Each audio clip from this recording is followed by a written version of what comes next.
With this new moon, we are activating new neural connections around the heart space that's allowing us to open up to be curious and creative from a place of pleasure and joy. Ishala diala ma'oto fiala itiala. Hello and welcome to the All 12 Signs video series for the Gemini new moon. This is happening today. I do apologize for not getting this out sooner.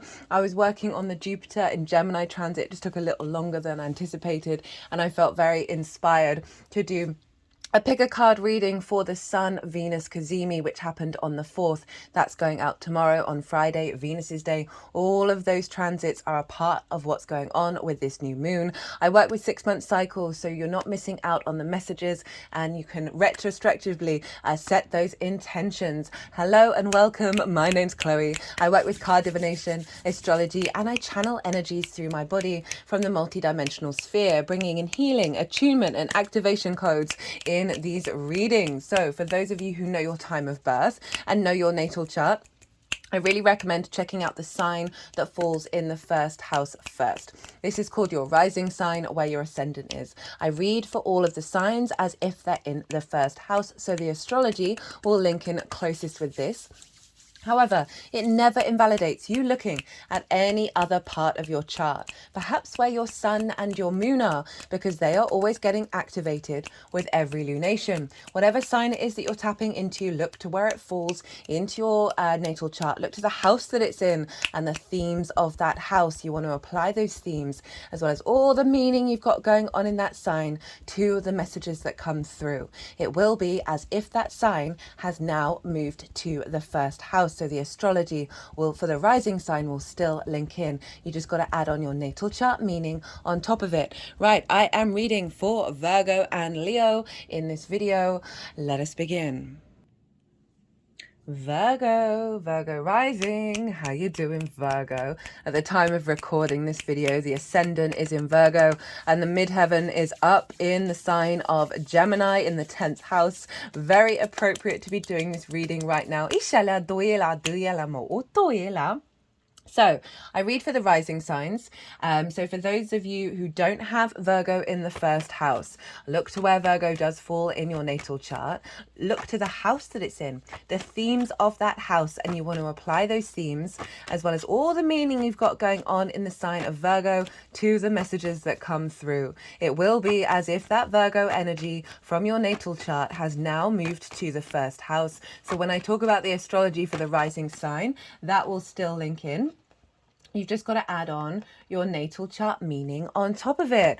Well, beautiful new moon happening in the sign of Gemini, your fellow Mercury ruled sign, Virgo. Very powerful new moon. And I do apologize for the delay in getting this transit out. I am recording this on the day of the new moon. And this is because, as I mentioned in the introduction, but in case you missed it, I've recorded a Jupiter in Gemini transit series. That's a year-long transit. Beautiful energy came through with that, and a lot of what came through in that transit very much applies to this new moon. Jupiter is a very powerful energy. Ituila diala diala. Apologies, Virgo, I had to pause. A delivery arrived, and so there's something about an arrival, right, of the things of manifesting and then turning up. So where was I? Sorry, my brain can memory dump very, very quickly. I think I was apologizing. For the delay in getting this out, right? But yeah, so there's some other beautiful transits that are all this Gemini energy, so I do recommend checking them out. I've also done a collective reading for this moon, and it was such a gorgeous message that came through. And that's where I get to expand on the astrology in way more detail. I get to really sort of tap into the energy of the moon and sort of explore that, and break down how all the celestial bodies are talking to each other, that form a harmonic blueprint. And that's the baseline for what's going on in these readings. Also channeled messages, collective tarot as well. And I find that they really help you sort of tap into that energy, so you then know how to work with it. You know what's sort of showing up. And as this is a fellow mercurial sign, and it's squaring your Virgo energy. Wherever that falls in your chart, I do recommend Virgo rising. This is happening in your 10th house, which I will get to. These are very pivotal houses, right? So I would really recommend it, but do what's right for you, obviously. I'll touch on some of it here. This card's been showing up for everybody. Right, so this is a new moon in Gemini. Beautiful mutable energy, and this is squaring your Virgo energy, as I just mentioned. And it's for Virgo risings. It's happening in your 10th house. This is your life purpose, your career, your visibility, your reputation, how the big outside world sees you. It's also linked into bosses. And so we've got a big, beautiful, gorgeous new moon happening here in your 10th house, right? Of activating a new cycle around your understanding of your life purpose. Career doesn't have to be life purpose, it can just facilitate it. But there is something around here around visibility, right? It is, if you imagine the natal chart as a tree, the 4th house are where all the roots are, the branches of self and other that extend outward. And then we've got the 10th house of where the leaves are striving for the sun. And this is where in your natal chart, where the sun was at its peak on the day that you were born. So it's what we're striving for, what we're headed for. And so there's a real sense of renewed energy that's coming in here in regards to that, right? And however that manifests. And so intentions around this could be tapping into elevating your understanding of your life purpose around your career, whether this is a new development or just accentuating the work that you've already been doing. An elevation of your reputation, and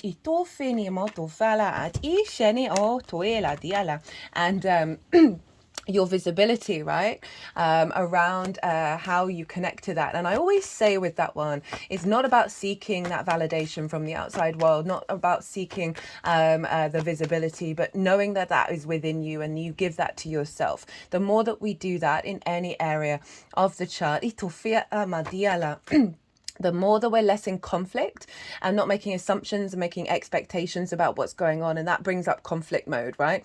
And so when we're more at peace with it, when we're more embodied, this is when the universe then starts matching that. And so often we think we're doing that, but there's layers of trauma, whether it's in this lifetime, past lifetimes, collective stuff or ancestral stuff. And I know that's a bit annoying, but it's facts, really. Well, certainly from my experience.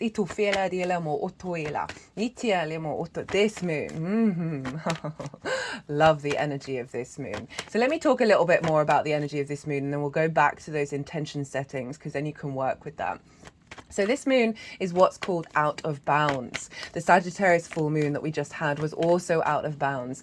And this is when celestial bodies are above the trajectory of the sun, right? So the sun has a certain trajectory, and if anything is above that, it's beyond the entanglement between the earth and the sun. It's heading more to the galactic center, right? The Milky Way, the center of the universe. It's more sort of galactic, universal energy, more expansive and elevated. It goes against the traditions of the earth, right? And so there's a lot of heavy entanglement that we have on this planet. Trust me when I'm saying this, I am not disrespecting the Great Mother. She is phenomenal. She is amazing. But we as a species are very much intermingled in our entanglement here on this planet. Around dogma, right? And tradition. This has been a big theme that's come up in these Gemini transits, as well as that Sagittarius full moon, of stepping away from these old paradigms. So this moon is bringing in a very sort of galactic, expansive energy, right, into this new cycle. And this is going to be imprinted over the next 6 months as it unfolds up to the Gemini full moon later on in Sagittarius season. And so we have this very sort of new paradigm, new connecting. I see Gemini as the neural connections in our brain, the mutability, and bringing in our ability to bring in these new possibilities, be more curious, be more open, being able to shift and change beyond what is rigid and fixed. Not only this, but this this moon is conjunct Venus. Oh, hello, babe. But they're all at 16 degrees. And so we've got this activation of this out of bounds energy through the heart space, right? Venus represents love, desire, connection, harmony, creativity. My toes are wiggling at that one. Of wanting to feel good in this 3D world, but allowing ourselves to be more playful, more exploratory, right? And allowing that to come from the heart, right? And so we're really you're tapping into the love of your life purpose and your career, your love of wishing to expand and elevate that and be more playful and not take it so seriously. And I mean that in the best possible way, a sort of a lightness. This is very, very sort of light, tingly, heart orientated energy, where it means then you can bring in more pathways, you can bring in more activations, because you're more open, you're more playful, you're more fluid. Falling in love again with what's going on in your career, with your life. And with Venus conjunct the sun and the moon in the 10th house, this can be seen as the more Venusian energy, and she's very charming, right? And she is, this bringing together of connection, and in terms of your visibility, right, in terms of your reputation being elevated. We also, she's been showing up for everybody as well.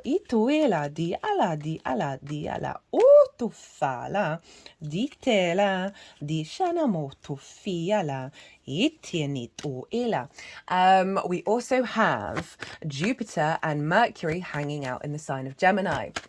And Jupiter and Gemini conjunct one another. This is the embodied wisdom that Jupiter's bringing in, a sense of expansion and an elevation and inspiration in how you communicate, what you're bringing to the table, right? How you're connecting the dots in regards to your life purpose and your career. The things that you're going to be saying in terms of what the visibility and the reputation are going to be really elevated. They're doing some work around the throat chakra right now.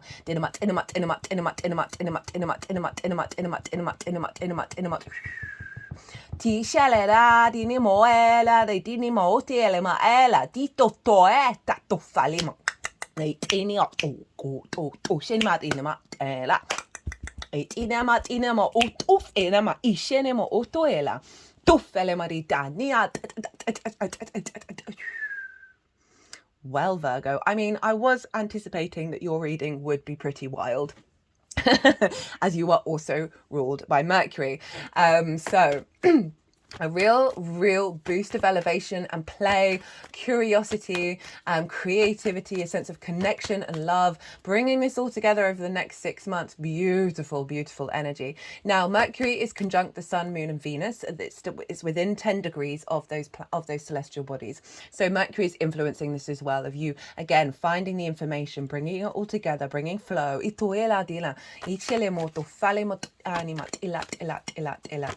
And your voice, the way that you communicate, what it is that you're communicating. Jupiter in the 10th really gives good reputation as well, and a confidence, right? You're getting such a boost here, Virgo. Now, Mercury is also ruling Gemini. So Mercury is influencing this moon not only by aspect, but also by energy transfer. So it's a very mercurial energy. And again, I can't stress enough the playfulness, the ability to find new neural networks in the way that you perceive and understand and communicate what it is that you're bringing to the table with that 10th house. Now it's squaring your Virgo energy. A square is an aspect of Mars. Mars can then, so this square can bring about conflict, drama, frustration, and winning at all costs. Okay, this is so just bear this in mind. And this is squaring your ascendant, Virgo risings, and your ascendant is how you embody your sun in your moon, or your moon, sun in your moon. Oh, interesting. Well, they are currently conjunct. Your sun or your moon, depends if you've got a day or a night chart, who's giving the wisdom to your ascendant, who is your navigator. So that Virgo energy is the lens in which you embody yourself through the cosmic waters, how you move through the world. And this is your body, your character, your sense of self, and often how other people see you.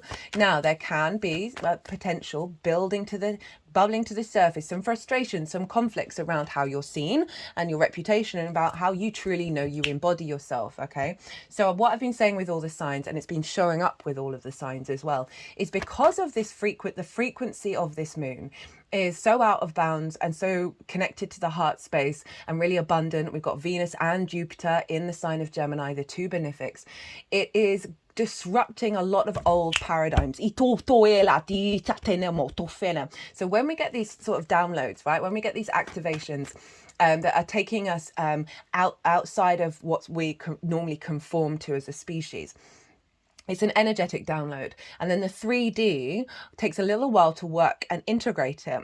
And so often with this sort of this activation, it disrupts the energy within you, these old paradigms that are fixed and in those unconscious spaces. Think of the moon, that is about the unconscious spaces, that these then bubble to the surface because they're being broken up.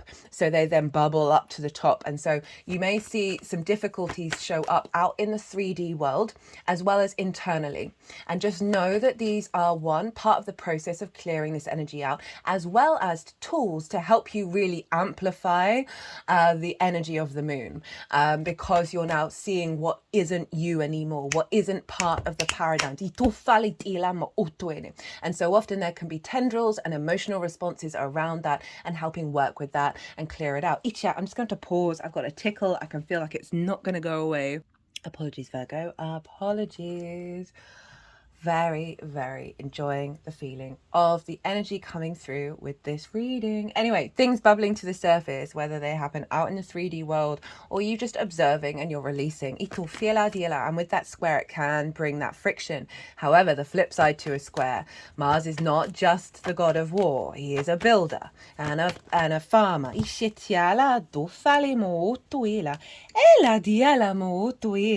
Definitely feeling her vibes right now.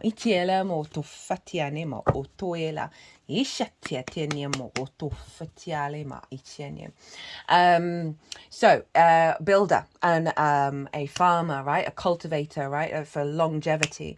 Squares are about manifesting in the 3D world. Where there is friction, there is energy. So you can observe that and flip the switch if there's conflict and drama. It also helps you figure out, do I need to be in conflict? If you do, how are you going to then operate?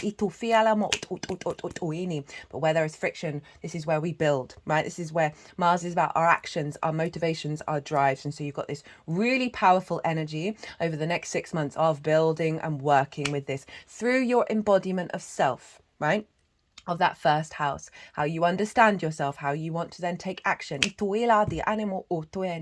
I can see here a building around of an elevation of any distortions around reputation and visibility that may have hindered your ability to fully embody yourself, because there may have been some restrictions there. This is really about the empowerment of you, that you are walking your path from your heart frequency, and not being governed by external forces, apart from obviously the planets,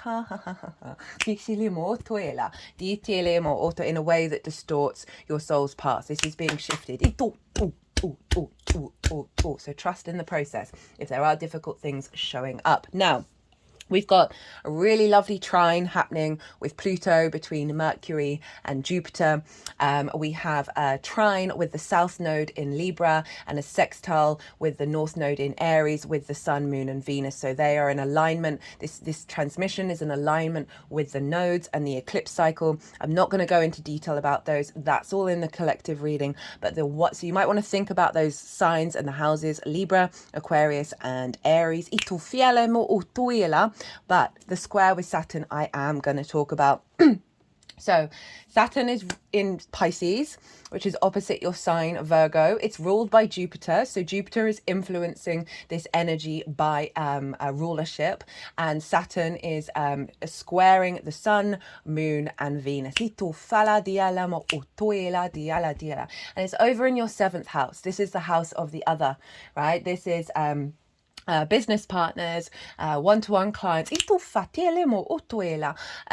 friends, people that you work with on a one-to-one basis, long-term committed romantic relationships, as well as source. Now, I see the 7th house as 1, what you're drawn to; 2, how the other shows up, 2, 3, things that happen to the other in your life, as well as how you respond and understand yourself in regards to the other. There's always a lot going on in the 7th house. Now, Saturn can bring about restrictions, limitations, a sense of isolation going on in the 7th. I've done 3 Saturn in Pisces transit series. The first one is still live because as I talk about the themes in way more detail being in the 7th house. The third one is live now. This is taking us up to the end of the month when we're going to have the retrograde, which I will do a transit on. They're in their own playlist. If you want to check in with those, they are there. But yes, Saturn can bring these things up, and we're dealing with a square. So all the things that I talked about with the square in regards to your sign will still be relevant as well. You know, distorted ideas of self around how you see the other and how you're influenced by the other in terms of you truly walking your path from your frequency. The flip side with this is Saturn is about it. Cause and effect, honoring that, stepping into your own integrity. It is about your authority, your commitment to your legacy. So Saturn moving through the 7th. For those of you in a romantic relationship, this can be an accentuation of commitment there, where you're building together in terms of your life purpose and being in balance with each other. This could be an activation of a commitment to, if you're working with people on a one-to-one basis in regards to your life purpose and being able to build in that way, deepening connection with intimate friends that help you feel better, help you feel more connected, which means then maybe support and collaboration with friends as well, in regards to career, life purpose, all that kind of thing, as well as your connection with source. Right, so real strength and commitment and building with source that serves your long-term legacy.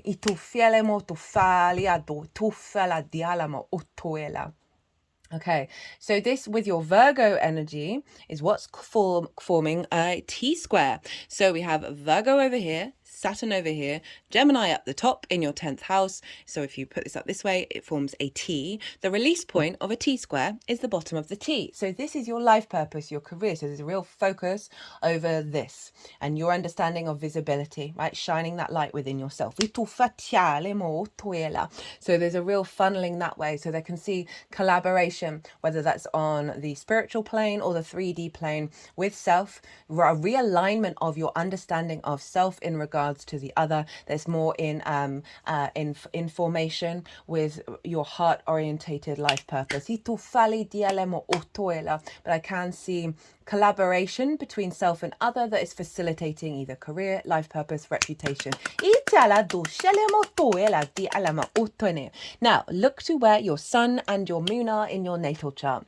Look to the houses that they're in and the themes of those houses. Those themes are likely to show up in the unfolding of this transit, as well as wanting to bring those themes, whatever your intuition tells you, into your intentions. So intentions around the elevation of the career, the life purpose, visibility, reputation.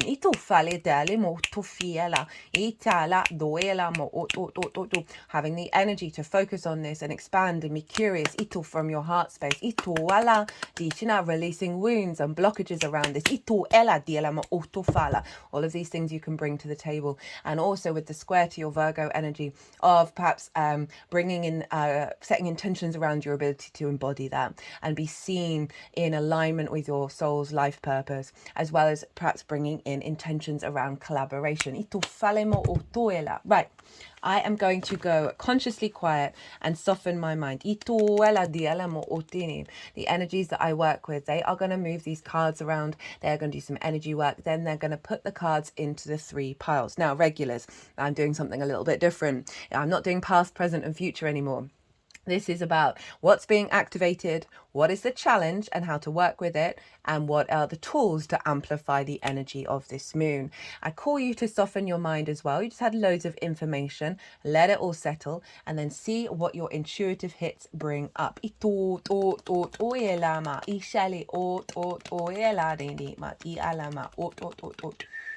di shalemo otoila di ela oto falama itiala itina do itatenima itenima utufut utunima do elama di alamo otoila di ela ishelema oto. No, I think she's wanting to be in both piles. Itiela. You will remember that. Do falama do fela. It ala.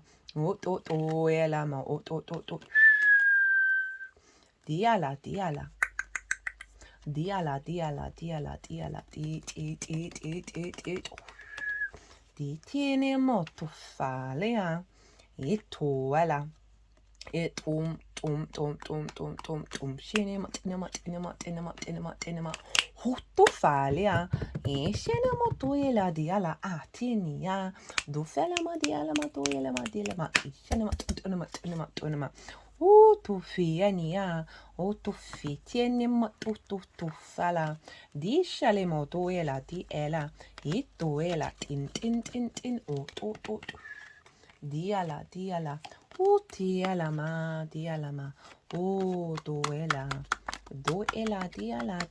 diala di shenamo do shenema diala ituela.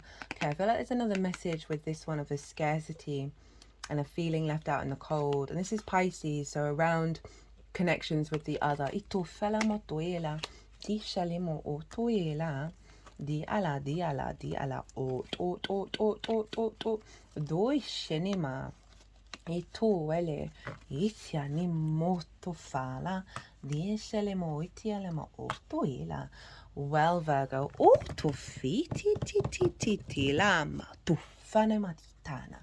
What is being activated? 5 of Pentacles in reverse, 10 of Wands in reverse, 5 of Wands in reverse, the Hermit card, there's your card, Virgo, the 4 of Pentacles, the 8 of Wands, Venus herself, and the Ace of Swords. So, what's being released with this cycle? Scarcity, feeling run down, feeling isolated, not feeling supported, right? Perhaps not having the resources and the monetary energy around your life purpose and your career. That it's not being able to give you the support and the nourishment that you've needed. This could be about other people getting pay rises, right? And you feeling very left out in the cold with that. This also could just feel like just exhausted and run down about trying to figure out what your life purpose is and put it into implementation. This is in reverse. This is falling away. 10 of Wands, the burden, the weight, the heaviness around trying to bring this into being, of figuring it out, feeling like you are doing all the heavy lifting and you can't even enjoy your life.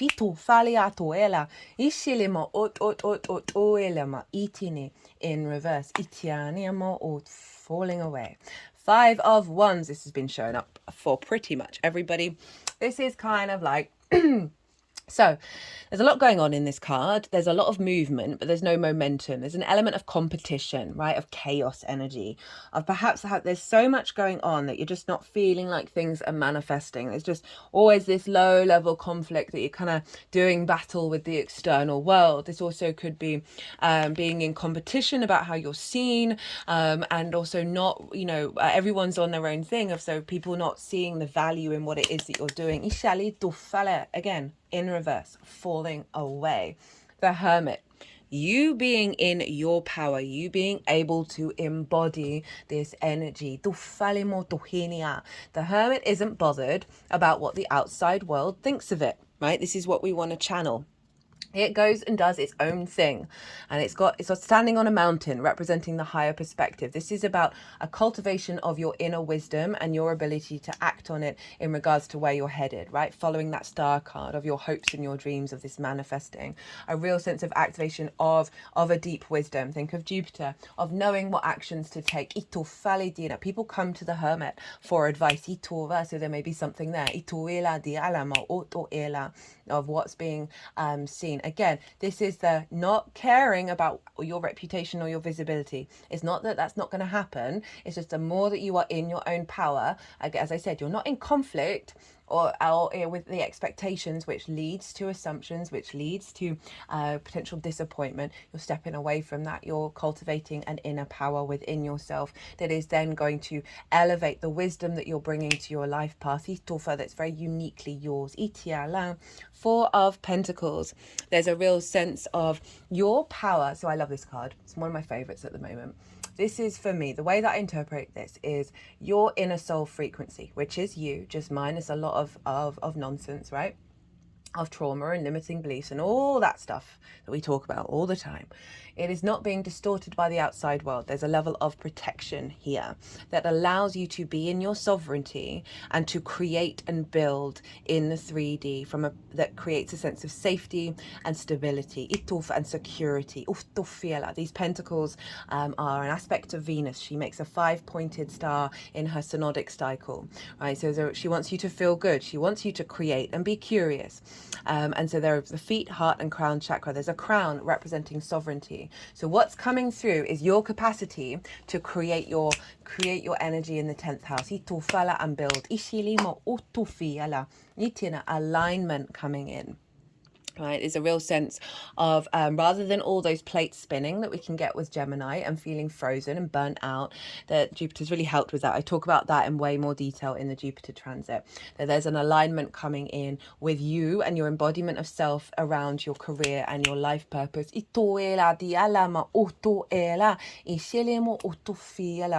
know, they're just doing some work around the throat chakra, and it can be about the way that you're expressing, the way that you communicate, really being in alignment. And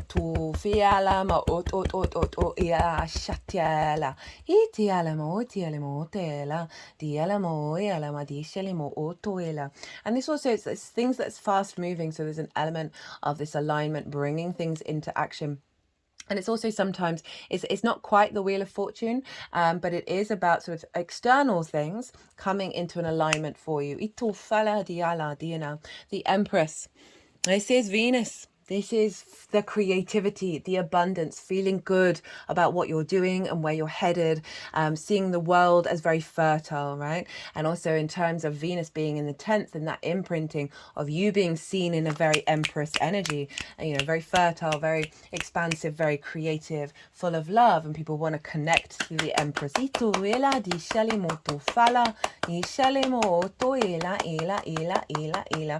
Dauphini, Ace of Swords, clarity of vision, divine inspiration linked into your sovereignty from a higher perspective. So this is the mercurial energy of the what's going to be coming through, lots of downloads, lots of inspiration in order to put into your career and your life purpose. There's a clarity here, right, that's happening through the unconscious that bubbles up into the conscious spaces.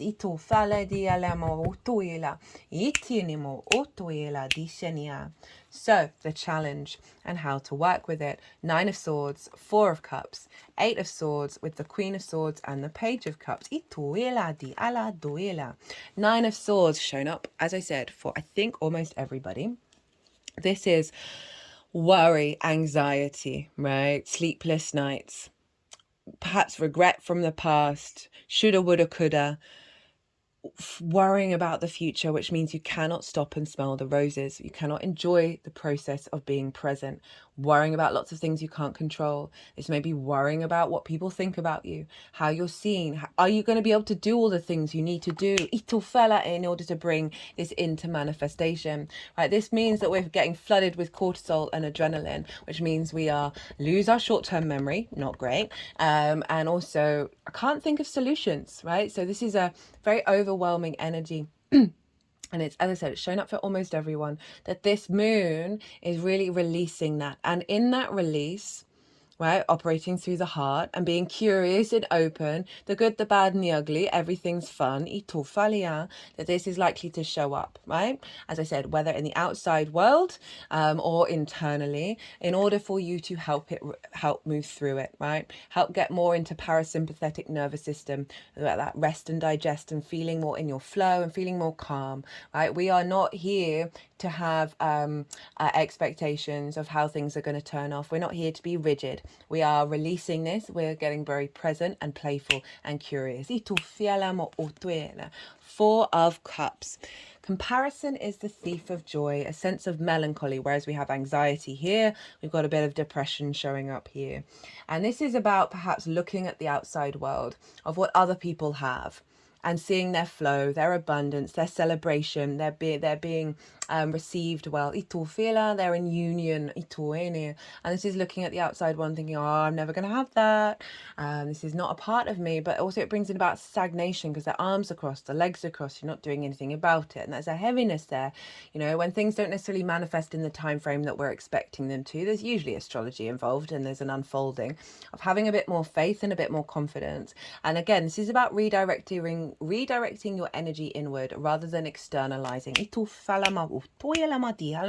So there may be situations where someone gets a pay rise, where you don't get a certain opportunity, or whatever that is, and it's really calling you to not go back into this space. It's not that isn't a very valid response, right? But it is about redirecting this energy into a new framework. Overall, there's just a sense of disappointment, right? And a heaviness that can come with that. Now, 8 of Swords. This is Jupiter in Gemini. Trapped in a cage of our own making. This is a card that highlights that all words, all constructs, all ideas, all thoughts, everything really is an illusion. We are not trapped. We are free. So this can be old limiting beliefs that have kept you restricted.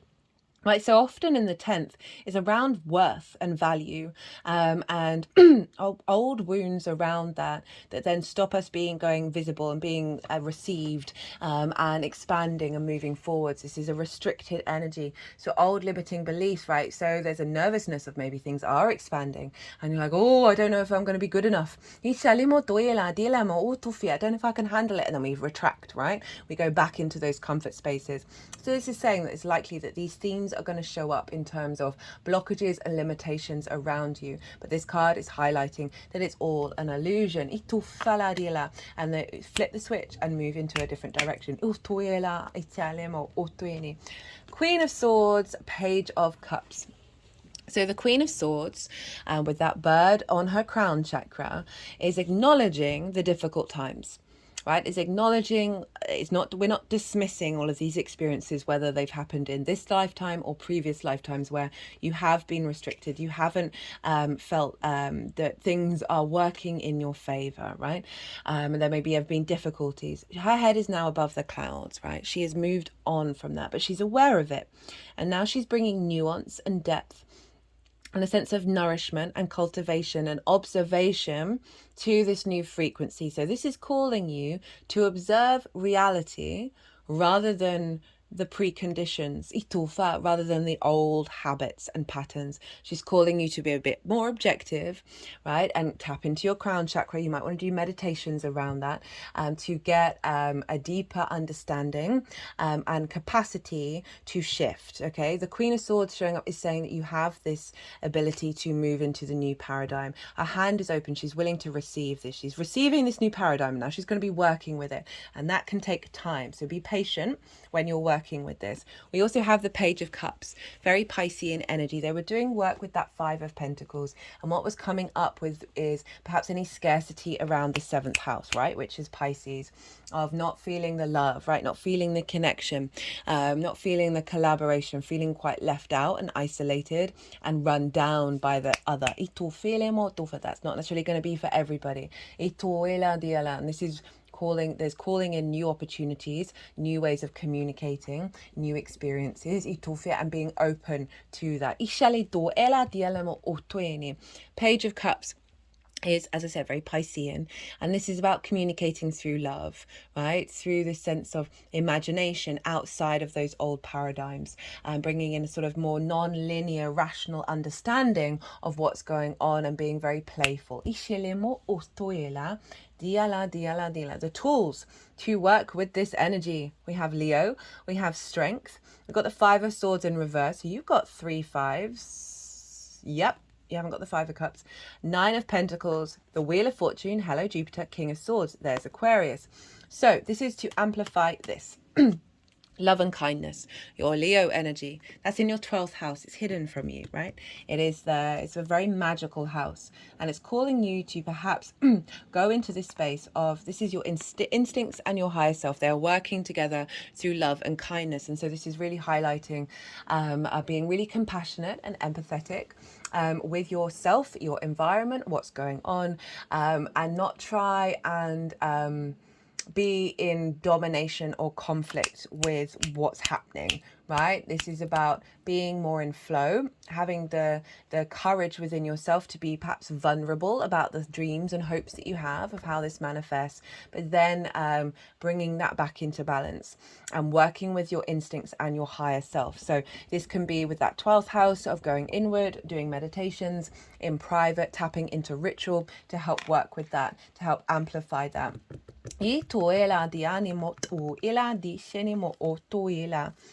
Five of Swords in reverse. This is calling you to know, again, it's kind of like the Strength card, to step outside of conflict, outside of the paradigm of perhaps a bully in the room in your mind. And with this being a tool, is saying, when conflict shows up, see how you can reorientate yourself. See if you can flip the switch. And I've said that so many times, and I don't think I've said that for any other reading so far. Right, and this is genuinely calling you to step out of resistance mode and into flow. I also feel as a tool, right, it's going to be, there may be opportunities show up that show a different paradigm, and it's for you to not be in fear that that's going to go away, or it's not real. We're here to be playful and not take things too seriously. And so there's a sense of work with this energy when it shows up. Nine of Pentacles. This is saying focus on you, focus on your goals. This is tapping into the energy of, you know what's right for you, that's going to bring a more holistic experience of healthy work, healthy private life. This is also very independent energy. So it is kind of saying, focus on what's right for you, of how you bring this forward. This is also Venus in Virgo. This is about your embodiment, right? Of really being open to the fact that you are bringing this energy in. And I'm just getting the phrase, don't give up. And I can see opportunities showing up that are going to help you, that you've now got this ability to take it into the long term with the opportunities that are coming in. And it's double backed up by the 10 of Pentacles. This is about legacy energy. So what's coming through is this capacity to bring your life purpose and your career into your legacy.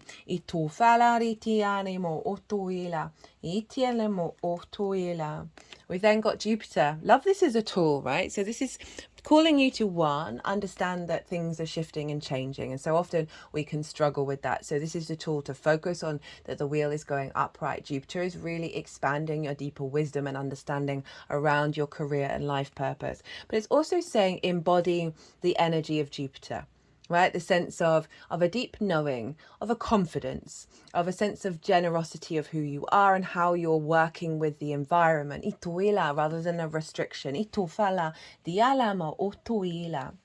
King of Swords, vision and clarity and acting upon it, right? A very confident, sovereign energy. This is Aquarius, which is the way that you work, how you work. So there's something about putting this vision, these ideas into practice, into the way that you work, right? Really understanding your own truth, figuring that out.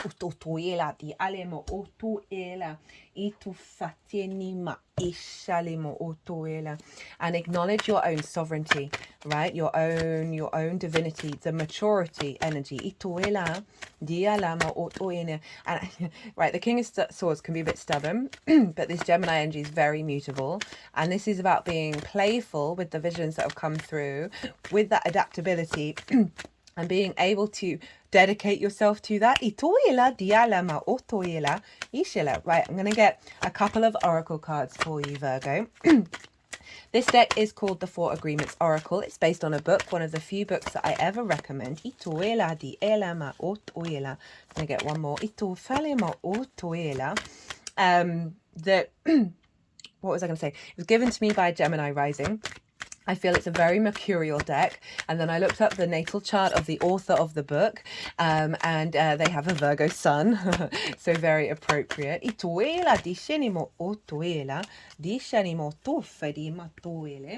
And then we've got the Shaman's Dream Oracle. I've been using both of these decks for all of the Gemini transits, and I've had a lot of fun with them. They've brought through some very powerful messages and lots of reconfirmation of what's come through in the readings. It's blown my mind every single time. Excuse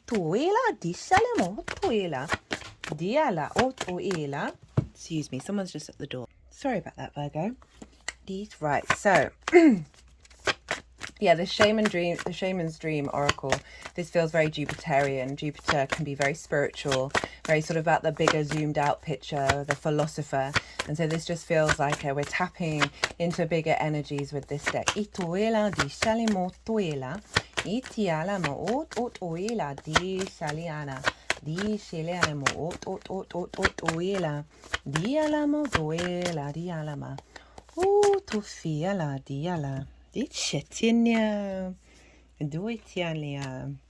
Right, we're getting 2 of each for you. So this we have don't take anything personally. Transform your life. When you refuse to take things personally, you avoid many upsets in your life. Your feelings of anger, jealousy, and even your sadness will simply disappear if you don't take things personally. So this is kind of reiterating what I was saying about the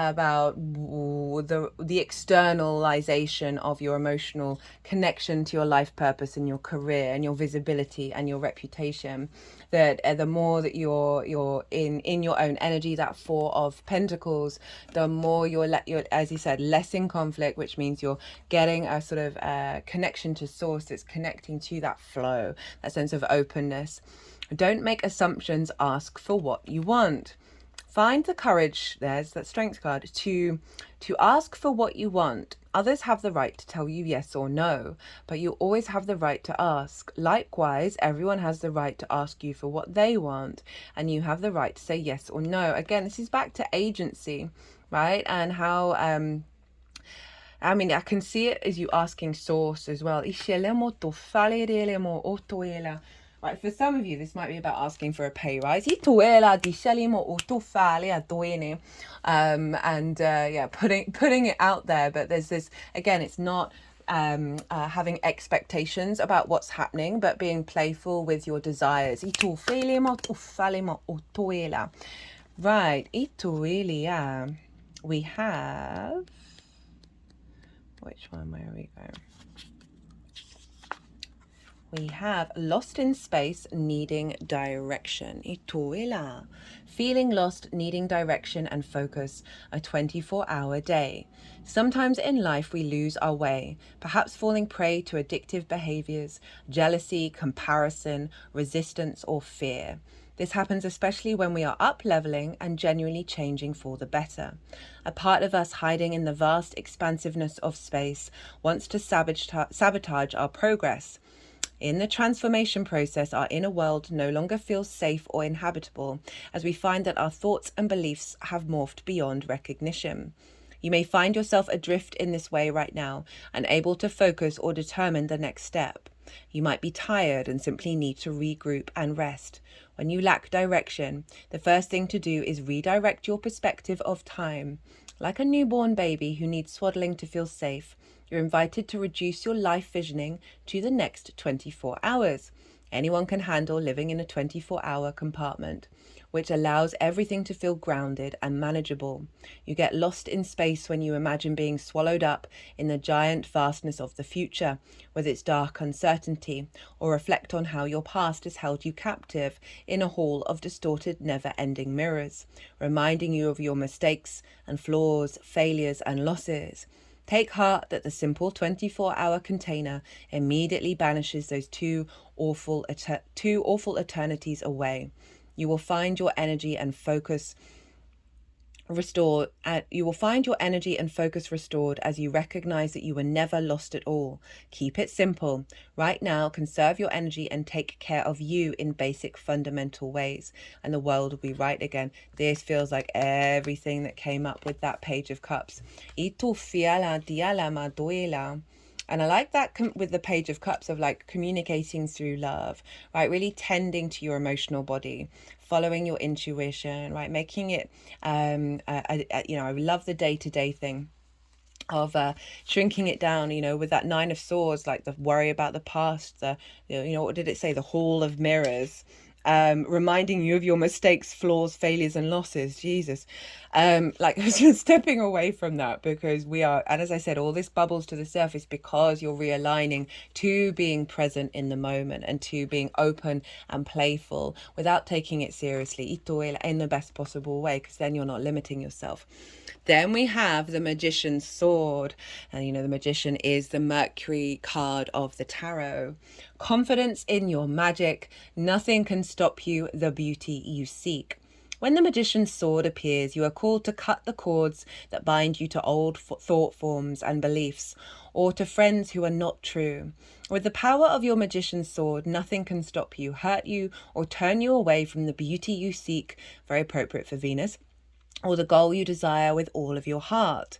The sword is a tool, not a weapon, so make sure you wield it wisely for the greater good. Find the stuck places where you are kept tethered to a toxic person, a particular location, or a faulty thought or belief, and let the blade do its magic. You have a large endowment of magic available to you when you believe in miracles, but don't look to the heavens to grant you a wish, look within. Use the Magician's Sword to cut through limiting beliefs, and remember that all beliefs are limiting, and focus your intention in order to create what you wish. You have all the tools you need for the task at hand. You need only muster the wherewithal to deploy the resources you have. When the Magician's Sword appears, it is time to get moving. This is not a tool for contemplation, for gazing at the finely polished edge. It is an instrument calling for decisive action. I'm thinking of that King of Swords, right? And remember, the sword is alive with a wisdom you can summon to help you to find the best course of action. Do not hesitate to act. Well, Virgo, what a reading.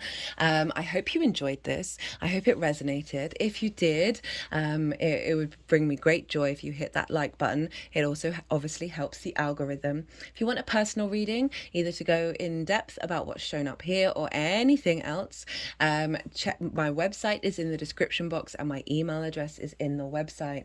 Other than that, Virgo, well, be good to yourselves, be good to those around you, and most importantly, be well until we meet again. Leo rising. How you doing, Leo? So I read for the rising signs in terms of the astrology. So for those of you who have Leo elsewhere in your chart, look to the house that it falls in, other than the first.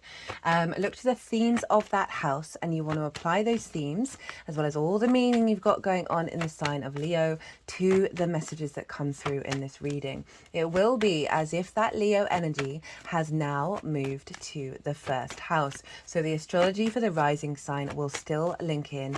You just got to add on your natal chart meaning on top of it. As always, take what resonates, leave what doesn't. So this is a reading for the new moon in Gemini. As I said in the introduction, I apologize for the delay in getting this transit out. The Jupiter in Gemini transit just took a little longer than anticipated. And I got very inspired to do a Venus Sun Kazemi pick a card reading. That's going to go out tomorrow. And that was also in Gemini, by the way. And that's going to go out tomorrow on Friday, Venus's day. Beautiful, wow, wonderful energy came through in that reading. And all of those, I recommend the Jupiter transit. That's a year-long transit with Jupiter being in Gemini. And so the more that we understand that frequency, the more we can amplify it, because it happens once every 12 years. So what was I going to say? All of what came through in those two transits are very akin and in alignment with this new moon. Because Venus is conjunct this moon and Jupiter's hanging out with Mercury in the same sign.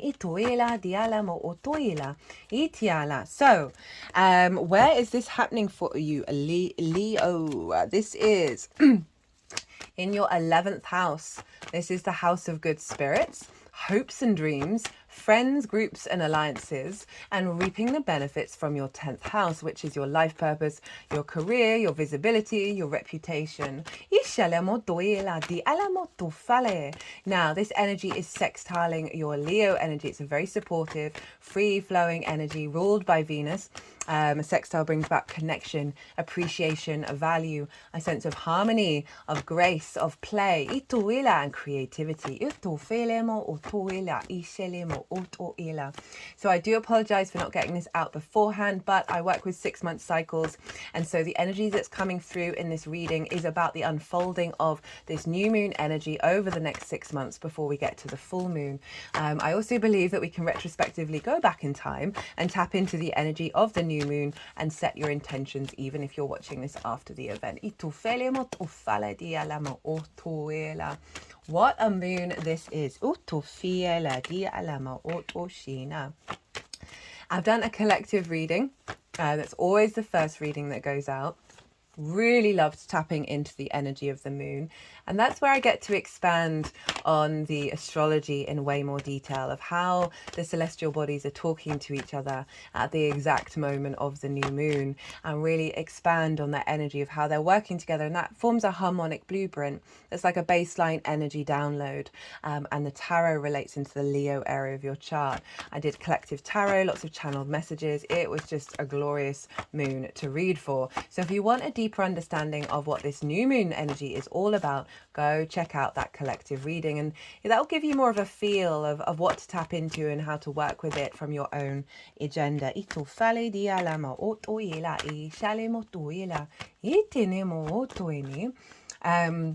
Well, okay, so let's talk about this moon. We have it in your 11th house, as I said, hopes and dreams, friends, groups and alliances, and reaping the benefits from your 10th house. So this is a great time to set intentions around your hopes and your dreams and your elevation of that, right? Or maybe the ones that you're already working on, of accentuating them or bringing in some new hopes and some new dreams.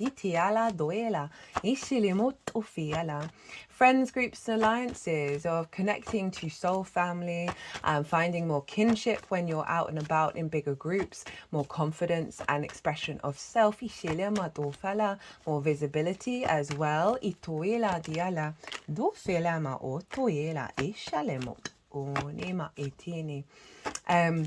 And also in terms of reaping the benefits from your 10th house, that doesn't just have to be money, but it can be that energy, ideas, information, new clients, new expansions, new possibilities and understandings. That's been showing up for everybody.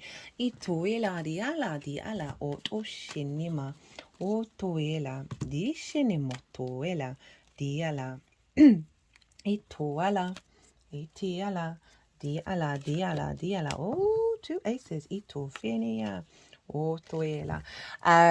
Sorry, I get a bit distracted when they're messing around with the deck.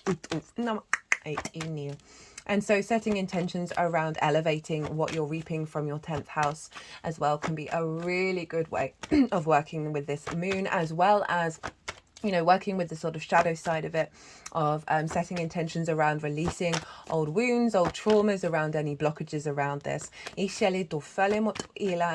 All the themes, and elevation of your good spirits as well. All of these are great intentions to set. So what's going on with this moon? Well, this moon is what's called out of bounds. And this is when, so the sun has a certain trajectory through the sky. Now, if any celestial body is above that trajectory, this is what's called out of bounds. So this is not between the bounds of the sun and the earth.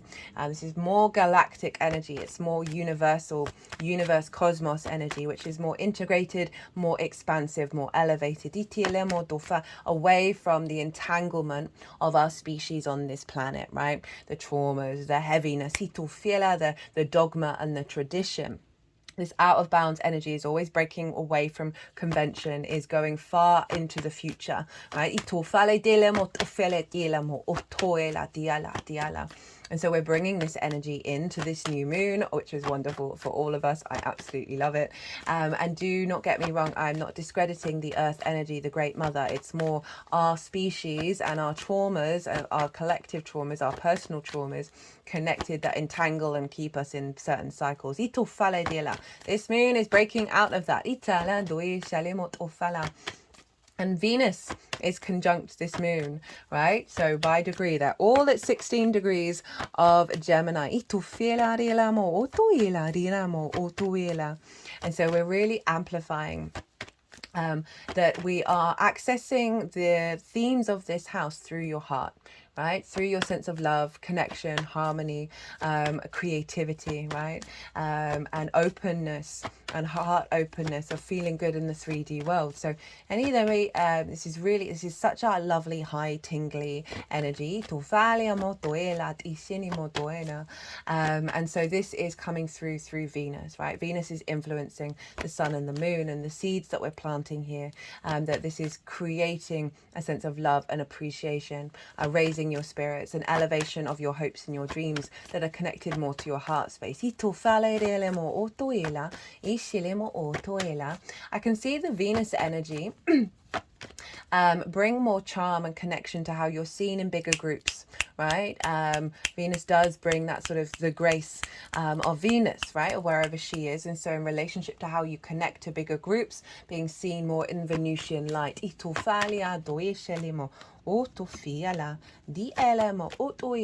In terms of reaping the benefits from your 10th house, as I said, Venus wants you to create, she wants you to play, she wants you to find joy and pleasure in life, and wants you to feel good in this 3D world. So there's an elevation around that, and also again of how your career and your life purpose, how you're seen in that way in terms of the Venusian energy.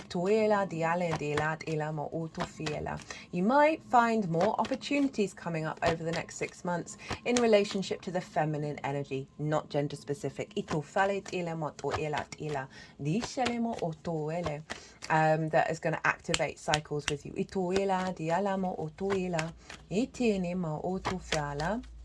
Well, not only that, we have Jupiter and Mercury hanging out in Gemini. Now, Mercury is the ruler of this sign, and so is influencing this moon by aspect, by conjunction, as well as by rulership energy. Jupiter and Mercury together, the ability so Jupiter brings an elevation, it brings a sense of wisdom and a confidence and more opportunities, right? And Mercury is like how we communicate, what we're interested in communicating with. So there can be something around, perhaps in regards to your career, of what it is that you do, of more opportunities coming around, of being able to communicate to a greater audience, and being seen with that wisdom of what it is that you're expressing. I can also see this as your ability to connect the dots around elevating your hopes and dreams and activating upon them, right? The deeper wisdom and the opportunities out there.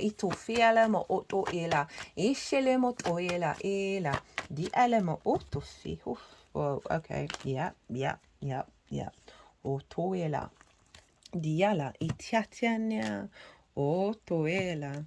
Do falimo doela. Doela etini maela. Do. Dishanima. Dishanimo otoela. Diela. Dofa. She's been showing up for everybody. Do it. Mami no et umna. Do falama. Itina, as has this card. Oh, that 9 of Swords. So, beautiful energy, house of good spirits. This is Jupiter's favorite place to be, by the way, the 11th house, and this is sextiling your ascendant, which is how you embody your sun or your moon in your actions and your deeds. It all depends in if you've got a day or a night chart, which luminary is providing wisdom to your ascendant, who is your navigator through the cosmic waters. So it's the lens in how you move through the world. It's your body, it's your character, it's your sense of self, and it's often how other people see you. So you have this harmonizing, connecting, appreciative energy, very creative energy with the sextile with this moon of how people see you, as well as you being able to embody and take action around your hopes and your dreams in creative ways. You being your actions being seen in terms of reaping the benefits from your 10th house. You feeling more confident and at ease with the grace and favor of Jupiter and Venus in bigger groups. Of being your true self. Now, there's some cool stuff going on with Pluto over in Aquarius, trining Mercury and Jupiter, which is influencing the moon as well.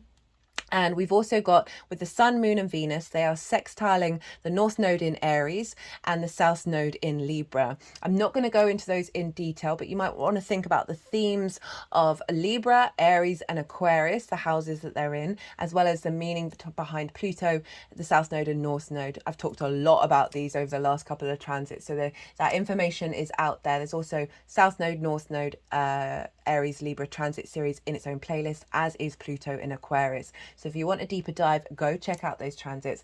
I also do talk about these in the collective reading in way more detail. I'm just trying to keep these shorter, otherwise there'd be hours. And I wish I could. I honestly wish I had the ability to multiply time. What the aspect I will talk about is the square with Saturn over in the sign of Pisces. Now, squares can bring about, they're an aspect of Mars. They can bring about conflict, drama and frustration, right? If these things bubble up along with the sort of more difficult energies of Saturn, which are restrictions, limitations, a sense of isolation, a heaviness. If these do come up, just know the frequency of this moon is going to dysregulate old paradigms within yourself, right? It's been showing up in all of the readings that whenever we have these kind of energy downloads, the 3D can take a little while to catch up. And the way that it does is it's got to release all of those old paradigms within you. So what I'm going to be talking about is either going to be the difficulties, the challenges. It's either likely going to show up externally or internally, where you're just navigating and working through it. Know that these are tools to help you know what's being released and let go of as well, right? Because we're shifting here. It's a new moon. It takes a while to integrate.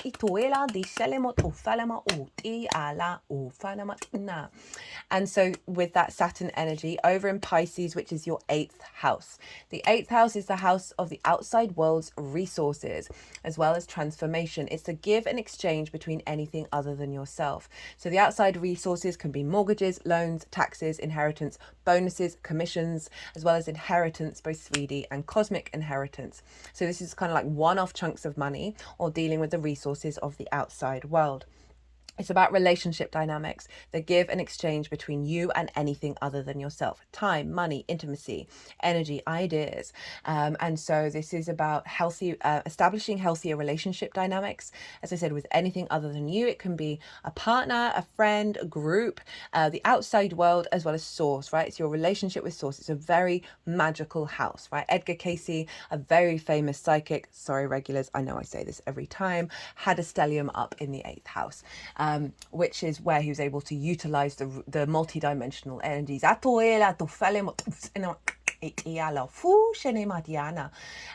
Right, so Saturn there in a square with the Sun, Moon and Venus. Now, Saturn is in Pisces, which is ruled by Jupiter. So Jupiter, the greater benefic, is influencing Saturn right now, and Jupiter is being influenced by Mercury, and Mercury is influencing this moon. So it's all coming back to this moon where the two benefics are, Venus and Jupiter. So yes, Saturn can be a bit of a difficult planet, but the flip side to Saturn is understanding cause and effect, walking your talk, integrity, responsibility, commitment to your legacy. Very mature energy. It's a great energy to tap into and embody. The square can also very much be, Mars is not just the god of war, but is the builder and the farmer. And this is about manifestation, building in the 3D world. Your motivations, your drives, your actions. So we have this square between the outside world and your understanding and relationship dynamics with it, on the multi-dimensional sphere, with your hopes and your dreams, with reaping benefits from your 10th house. So this could see an activation of a cycle around bonuses, commissions coming in. If you've got hopes and dreams about having a house, a mortgage, as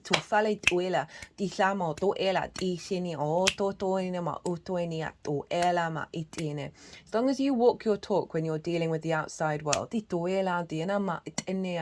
is really going to facilitate this energy. Right. Of connecting in the outside world with bigger groups, with bigger alliances, with soul family, strengthening a level of connection and commitment to your relationship with source, and how you operate from the heart space. This could see a lot of collaboration around your hopes and your dreams in regards to groups, and reaping the benefits from your 10th house that is in alignment with the dynamics with the outside world. Just had an energy release. So lovely stuff, even if there may be difficulties as it really gets embodied. So look to where your sun and your moon are in your natal chart. Look to the houses that they're in and the themes of those houses. Those themes are always getting activated with every lunation cycle. So this can be really helpful to understand that these themes, maybe one, maybe all, maybe none, are likely to show up in the unfolding of this message, as well as using those themes with what your intuition is guiding you to do to integrate it into your intention setting, your seed planting, your manifestation. So that adds on a little bit of a personal understanding beyond this general reading. If you want a deeper dive into what comes through here in this reading in regards to this transit, my website is in the description box.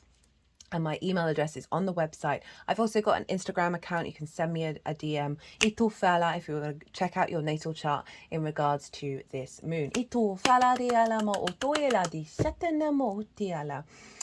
Right, I'm going to go consciously quiet and soften my mind. The energies that I work with, they are going to move all the cards around.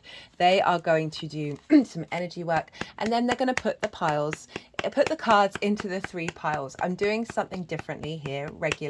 I'm not doing past energy, download and manifestation. What I'm doing is what's being activated, the challenge and how to work with it, and then the tools to magnify what's being activated. Di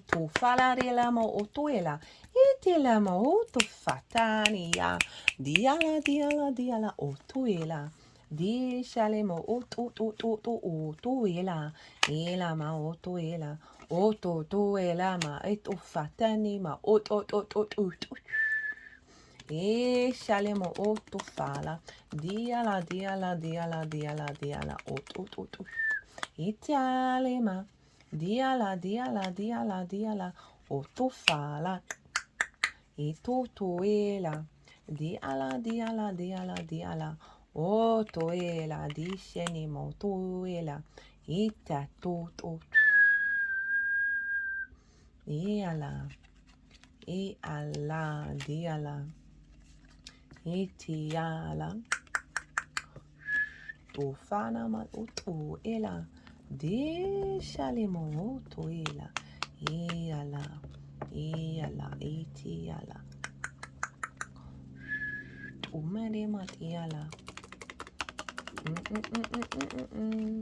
diala do tufana doela dishene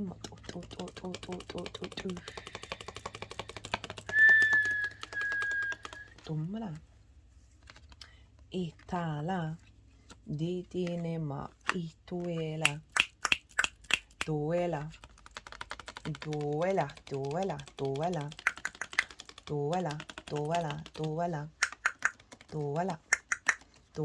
tisheni otoela de la maitiala etufala maitiana doetene ma otoela dotoela diala itufalia.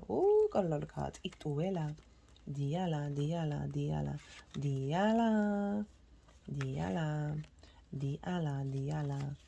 are you 3 aces? Oh my god.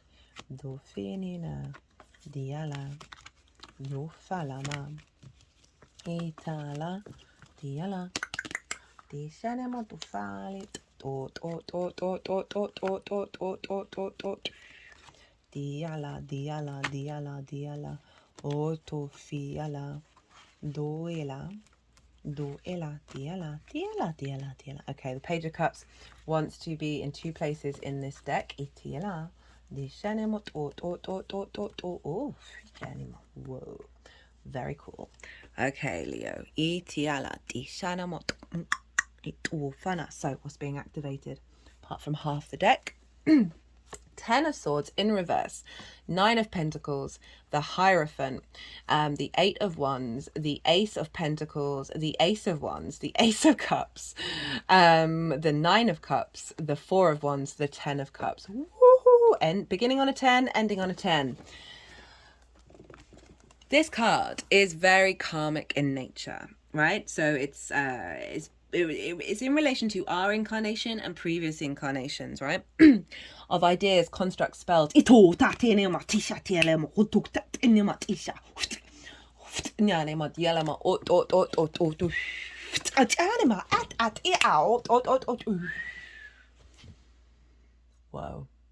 So they just sort of severed all of that. Ufana diala. Ishiala. Doela mo otoela diala. Oh, via the soothing balm of Venus. To find the love and the connection and realize of why certain things may have been limiting you and immobilizing you and having you not being able to walk around and be very confident within yourself, right? So we had Mercury with its sword come along and release that energy so it can shift and change into something new, and for these swords to fall out, right? And with Venus coming along to soothe the wounds, soothe the balms, and help us see things from a place of love. So ending, all these swords are falling out, all these sort of ideas, these constructs, these preconceptions that may have been blocking your hopes and dreams, blocking reaping the benefits from your 10th house, and any sort of limitations around how to connect to people, connecting to soul family, perhaps feeling quite disconnected, and not feeling the support. My spine is aching right now, and so these are all being released. 9 of Pentacles. She's very independent, right? Knows what they need to do in order to bring about a holistic lifestyle, right? Of work and play being in balance, being able to enjoy your life. But this figure puts in the dedication and the time to be able to get there. So this can be about a hope and a dream that's being activated of, that balance between work and play and really being able to enjoy yourself. And this is also about you being able to stand in your power and make the right decisions that serve your hopes and dreams, serve how you are in friends, groups and alliances, right? Being in your own energy. I can also see this as, you reaping the benefits from your 10th house. It's putting you in this position. And it's doubled up by the fact we've got Taurus showing up here, and that is your 10th house of your life purpose and your career. Let's just think about the tarot, the Hierophant. So this is about embodied wisdom, commitment, right? They are communicating to others. So there's a mixture of energies here of one, you committing to your hopes and your dreams. You communicating with other people from a very embodied wisdom. Very much Jupiter being in this sign. I can also see this as sort of like higher powers bestowing on you blessings. And I've never said that before about this card in terms of reaping from your 10th house. So this is your 10th house. This is Taurus. So there's a sense of what's going on here is a real commitment and strength in what you've been putting into that 10th house that is now coming through, and you're reaping the benefits from that. Okay, they just wanted to move over the 9 of Swords. Of anxiety, the fear and worry you may have had about these things, right? Of perhaps shoulda, woulda, coulda of the past, and fear and worry about the future. This means you haven't been able to stop and smell the roses. That's all of what Taurus is about. This is shown up in the reverse, so there is a release of this. Diala, diala, diala, diala, diala, diala, doela, diala. And the Hierophant as well is sort of, it is the Pope, right? In terms of the traditional Rider-Waite of being the mouthpiece of Source. And so there's an element of a alignment of your energy of a spiritual career, right? Of your hopes and dreams being more in alignment with your soul's frequency of co-collaborating with Source as well. And spiritual career can be anything. It's the meaning we find within it. Eight of Wands, alignment. Alignment. This is Sagittarius, Mercury in Sagittarius. Alignment around pleasure and joy and creativity. The house of good spirits, right? This is about things going on that there's a flow here, right? You're headed to that direction of the activation of your hopes and your dreams.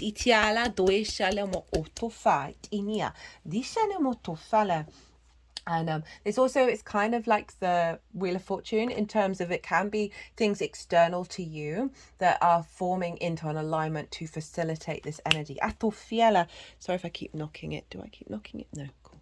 And then we've got the three aces. Ace of Pentacles, Ace of Wands, Ace of Cups are a big renewal in this house, this energy, right? Already, this is really, you've got a real refreshed energy coming in of being able to work with this. You know, this can be a lot of opportunities as well coming in regards to work, money, the 3D realm, your passions, your creativity, your magnetism, love, peace, emotional overflow, overall just general full renewal, right? The only thing we didn't get was the Ace of Swords, which is interesting, which because we're dealing with Gemini, which is a mind air energy, which is the swords.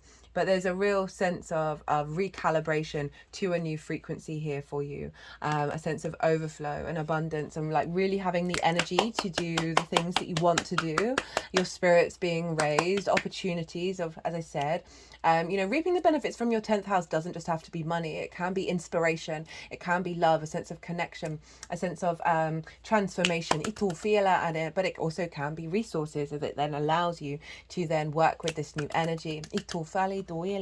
Whoa. Nine of Cups, feeling very aligned and very confident in your good spirit. So this is all about the inner alignment of gratitude and abundance, right? Of just being very comfortable and confident existing on this planet, right? Which is hard to do. There's no getting around that. But this is a very confident energy. This is about your inner alignment, right? Rather than this Nine of Swords, which we're clearing out. Right, so this is feeling good. This is also the wish fulfillment, and this is hopes and dreams and wishes.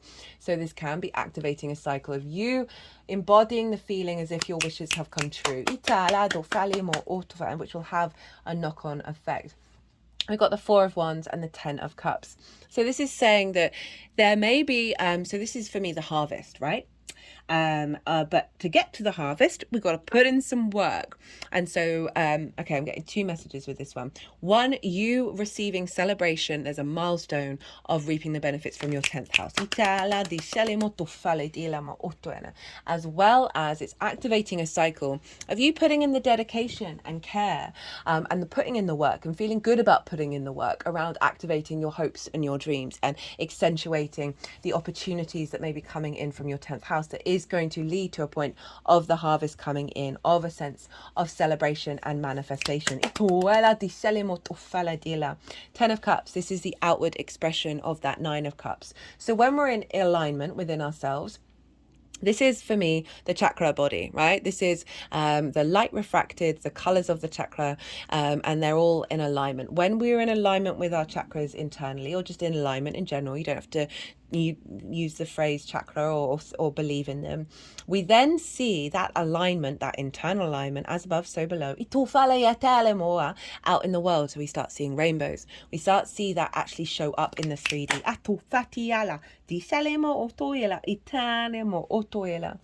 Right, so this is the externalization of this cycle. We have the nuclear family. For some of you, that may be relevant in terms of your hopes and your dreams, but it just represents an externalization of seeing it show up in the world where you're in flow and connecting with other things other than yourself. Lovely energy. So the challenge and how to work with it. Got the Tower. the Five of Cups, the Eight of Swords, the Seven of Pentacles, the Page of Cups in reverse with the Eight of Cups and the Hanged Man. So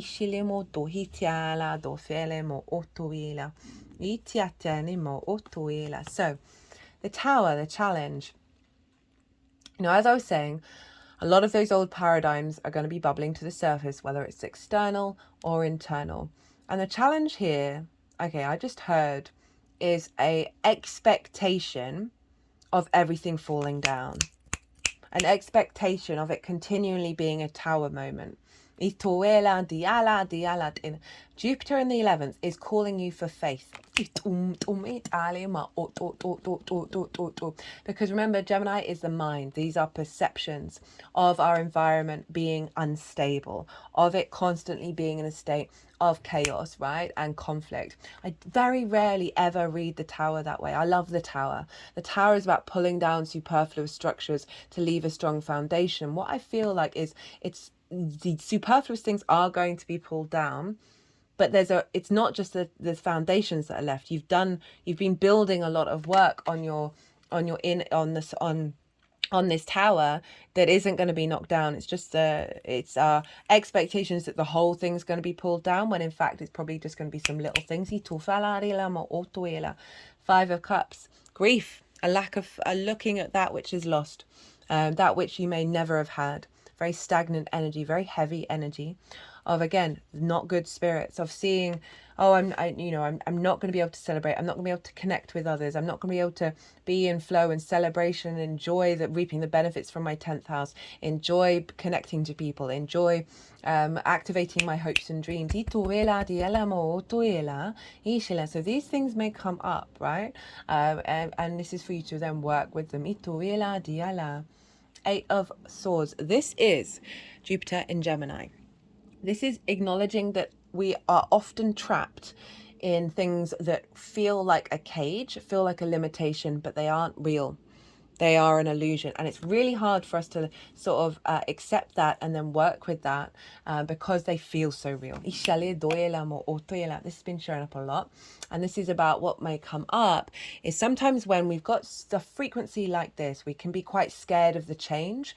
There's a part of us that wants to hide. There's a part of us that feels like we're not worthy of it. Ocean just had an energy release at that one, that we then go back into our cage, right? We go back into our limiting beliefs. And there may be situations and scenarios that bring up these limiting beliefs that may have you feel like you're trapped. Just know that it's highlighting and giving you an example of when you can go, okay, no, this actually isn't anything to do with me. Seven of Pentacles. Putting in all the work and not seeing anything come out of it yet. This is the challenge of feeling like you might be permanently in this energy, right? This is all about the beginning of the harvest. And it's so hard to comprehend that those vegetables are going to turn into vegetables, that those seeds, and you've got to put in a lot of hard work, you've got to put in a lot of dedication. It's a great card, but as a challenge, it's that frustration around that of things not manifesting, of not feeling like you're seeing the results. And that's always going to be the case. We've got the Page of Cups in reverse. It wanted to be in reverse here and then in the upright of how to work with this energy. And this is in reverse. So the challenge is communicating love, is seeing the magic. This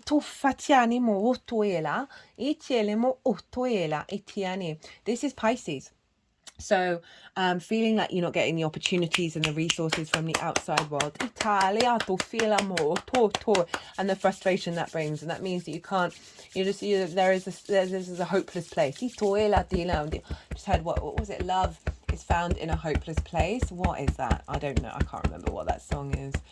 Is it Gaga? And I'm not even a big Gaga fan. I might find the lyrics to that and put it in the description box. I very rarely get songs, and when I do, they're quite... So this is the challenge of like not staying in this mindset. And then we have the Eight of Cups.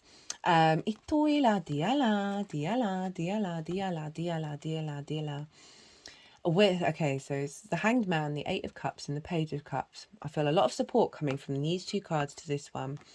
So the Hanged Man is about a different perspective, right? It's Neptune, and a sense of pause to observe and receive divine inspiration, and to observe the actual reality that's going on. And it's not being in a fear state, it's honoring this sense of shifting that and moving into a new paradigm. It's a lot of wisdom here that's coming through, that's supporting the fact that this involves moving away from those unconscious responses, those limiting beliefs that feel very comfortable. This all feels very comfortable. There's a part of you that is sacrificing, is going inward, is hiding. Just an energy release at that. And this figure is walking away to climb, to get the higher perspective. And it's come with the Page of Cups, and it's sandwiched. And I really feel like this is in states of meditation, in states of stillness, allowing yourself to connect to the divine, connect to your inner source energy, where there's a lot of love here. There's a lot of magic here that's working with you. This figure is talking to a fish in a cup, right? So there's a sense of communion with source, of seeing the miracles, seeing the synchronicities. Neptune's very mystical, very fluky, being in a state of observation. Of really allowing yourself to observe. And there is this element of pause, there is this element of reflection, and really questioning and observing why you may be responding this way, and treating yourself with kindness, talking to yourself with love.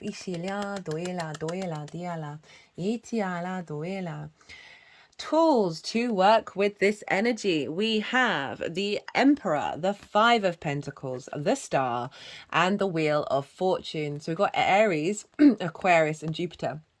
Now, these are the two of the energies of the houses that I said, go check out of what's being activated. This is saying, stay in your sovereignty. Right? These are about your perspectives. And this is the Emperor, the King of Kings. It's very sovereign in its nature. It knows its own divinity. It likes to experience things through its own agenda. There's a real confidence here, right? There's a real sense of, all I'm getting is just stand in your own power. And just heard doing practices around protecting your energy,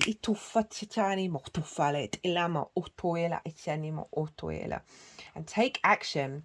Go out into the world, and also, what else? So much stuff is coming through with this one. Find the confidence to be yourself in friends, groups, and alliances. Try and embody this energy. It's not about the external world and what you're getting from it. It's about the power you have within. And so I can see this shifting in your understanding of what you're reaping from the 10th house. There's a lot of wisdom here. In terms of your hopes and dreams, do not spend some time figuring out what they are in relation to what you want and not what anybody else wants. But really, it is just about you finding your inner confidence, your inner sovereignty, and acting upon it. And I know that sounds a bit wishy-washy.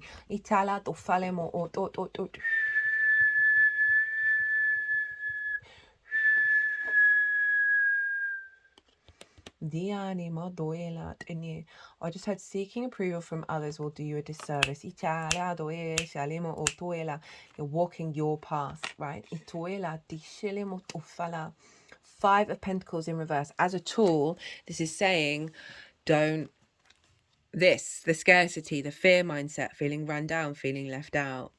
This is about bringing the reverse in. Honoring this can be an experience that you may have had, right? And it may not have been very fun, but we're in a new paradigm now. So this is really calling you to flip the switch and focus on being supported, being loved, being cared for internally. I feel with this being a tool as well is that there are opportunities that are going to show you the reverse of this. Do not doubt them. Don't put too many expectations and assumptions on them. Just enjoy the energy for what it is.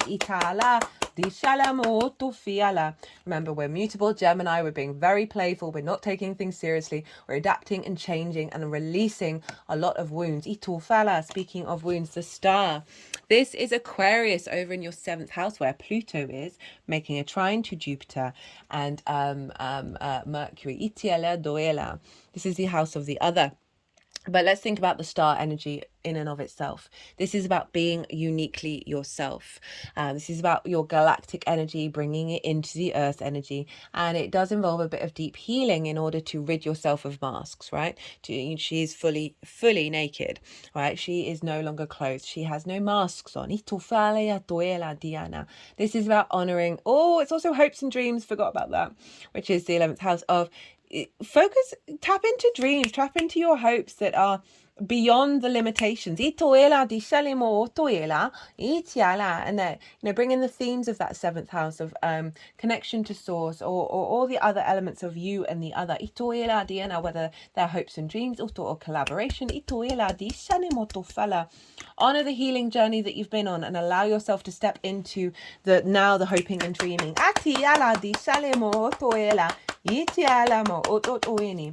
And then we have Jupiter, the Wheel of Fortune. Love this as the end card, because this is all about, one, acknowledging that fate is changing. The wheel is turning upright, and acknowledging that and using that energy as a tool of saying, okay, there's some bigger things along with that 8 of Wands that may be out of my understanding, that I don't know what's happening, the how or the why. We're getting rid of that. But there's stuff going on, right, that may take a while to unfold, but it's holding on to the fact that things are changing, the fates are moving in your favor. And this is also Jupiter, so this is about embodying that spirit, embodying the wisdom, embodying the generosity, the ease, the elevation, the joviality, right, rather than the heaviness. This is about being playful, curious, open-hearted, and are really tapping into an energy that is breaking out of those old paradigms. Right, let's get some oracle cards for you, my lovely Leo. This is the 4 Agreements Oracle. I've been using this and the other oracle deck that I'm going to get out for all of the Gemini readings. This was given to me by a Gemini rising. It's a very mercurial deck. The okay,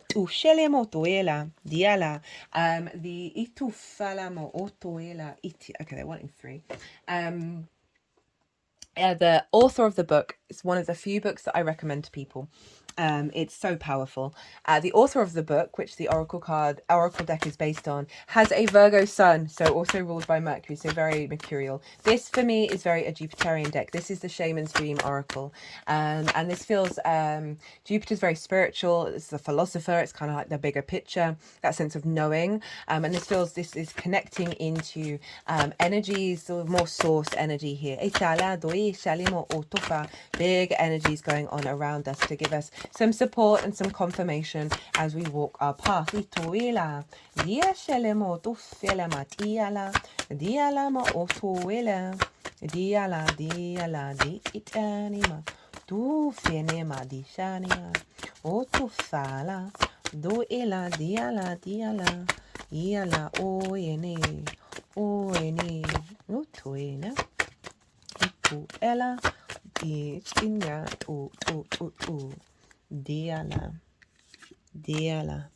do falema tishenema o toele itiala do itiala. Okay, I wanted 3 as well. Okay, so let's do the 4 agreements first. Always do your best. Love and nurture your body. Your own body is a manifestation of God. And if you honor your body, everything will change for you. Practice giving love to every part of your body. This will plant seeds of love in your mind. And when they grow, you will love, honor, and respect your body immensely. That's so interesting because we haven't mentioned the body. So there's something coming in about tending to your vessel and through being really kind and compassionate that's going to help release a lot of the the blocked traumas, itala, of the mind and the preconceptions in the body. Taurus, itala, dofale mo otoela. You know, it's our personal connection to the earthly realm. For me, it's about the physical senses. So there's something about restoring the energy that you've put into that 10th house transit. And really honoring, you know, I feel like this is a bit of a helpful tool and hint for you to help facilitate your 10th house with the 11th, is pouring love into your body and really taking care of it, which is going to amplify this energy. Be impeccable with your word. Cultivate faith. Hello, Jupiter. To have great faith is to have great power, because your intent, your will, is undivided. When your word isn't dissipated by doubt, the power of your word becomes even stronger. I mean, this is something we all struggle with and have to work with, but with all this Gemini energy, Jupiter in Gemini, Jupiter is very much about faith. This is about cultivating a deeper connection to union within yourself, away from fear, away from that anxiety. These feel like very helpful tools. Always do your best. Express your own divinity. Well, hello, Emperor. You don't need the acceptance of others. You don't need knowledge or great philosophical concepts. You have the right to be you, and you express your own divinity by being alive and loving yourself and others. This feels like a letting go of the fear and worry over what's manifesting, and really allowing yourself to be playful, allowing yourself to be curious, be engaging, and not again the worrying about your path and the implication of the activation of your hopes and dreams have got nothing to do with anybody else. And the more that we release that, the more we actually bring in collaboration. Right, we've got 3 of these. First one on deck. The Winter's Dream, gestation period, sanctuary, conscious awareness. The Winter's Dream is a summons to go within. Your life force longs to turn inward. Like the sap of trees returning to the roots, cast your gaze towards the deep and hidden places in your heart. Come to rest again in the sanctuary and safety of your soul and be at peace, basking in your crystalline clarity in that quiet place. This is not hibernation. Do not fall asleep. Take your quiet, wakeful nature with you into stillness, and know that you are replenishing your life force. Trust that the deeply buried seeds inside your soul, the ones you planted even before you were born, are stirring softly, ready to awaken with the spring. But do not try to rouse them early. Instead, surrender to the quiet of the Winter's Dream. Winter's Dream can lull you into a slumber where you can lose consciousness and become caught in a nightmare. Awaken, awaken. Find that easy return to wakefulness that brings you clarity. This is the time to set your priorities in order, yet not act on any of them. Allow the clarity and transparency that comes with Winter's Dream to permeate your heart and soul. The time for action will come later. Remember that all things are born of dreams, and your task is to wake up within the dream, to lucidly guide you to your chosen destination. What I feel is it's kind of, I'm getting mixed with this, is you've been doing this, as well as at the beginning of this new moon cycle. There's something about just slowing down and getting into your body, right? Finding, reconnecting back to your heart rather than the worries around this, right? Of giving yourself space to see where this new paradigm is implementing the shift in the way that you look at your dreams and your hopes. It's happened in all of the readings of, we can want to rush into it, and it's all, every reading's been saying you want to slow down, you want to let this integrate and not get too fixed on the plan or the how and the how and the why, and allow that mutability to shift and change within you, because it's going to bring form a catalytic energy that's then going to really deep diver, diving into a task. Embracing risk, diving into a task, new discoveries. It's easy to play in the shallows where the waters are clear and you can see all that glitters by your feet. Anyone can venture here. There is little risk, nothing to discover, no dark secret, nothing that you can't already perceive. The treasure has long been picked away, replaced by a gentle certainty. In the shallow river is safety and no surprises. Ah, but that's not who's calling you now. The deep diver invites you to take the plunge with him. You can't see the bottom, but you must swim into the dark depths to find the mystery that eludes you now. He knows where the pearls lie underneath the ancient sands. You are called to look beyond the surface of things for your answer. Let your intuition propel you into the water, allowing your memories to swirl around you and your emotions to well up as you face the unknown. Your curiosity will be your greatest guide. You'll surely discover something wondrous to bring back to everyone who is wading by the shore. But only you will know truly the value of your discovery. Are you willing to do the work? Dive in, make the commitment and see it through. You'll be amazed. So with this, the following on from this, of like stepping into a space, this new paradigm that is beyond your rationality, beyond your capacity to hope and dream, that there's going to be something that was always within you that is getting activated and accentuated, but it does involve going through into the deep, of going into uncharted territory and committing to that. Final card, Fortune's Wheel. Hello, Jupiter.